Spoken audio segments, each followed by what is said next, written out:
Good morning mga kaibigan. Ito mga lods, yung binili kong ignition coil Puma Racing para sa aking Sniper 155.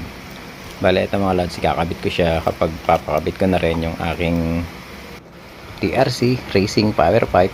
Ito mga lods, pang FI yung binili natin kasi FI po yung ating motor.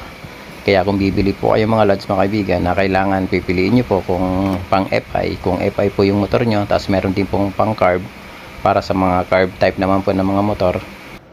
Sabi po nila, bali may dagdag daw pong power sa ating mga motor kapag nagpakabit ng ganitong ignition coil. Pero di ko po alam kasi di ko po nasusubukan. Kayo po mga lods mga kaibigan, na-try nyo na po ba gamitin itong ignition coil ng Uma Racing? Maganda po ba gamitin? Paki-comment na lang po dyan sa baba.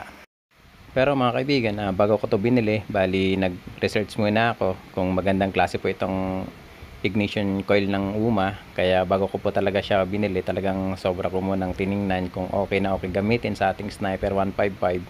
Pero masusubukan po natin yan kapag ginamit ko na. Ride si po, salamat mga balos.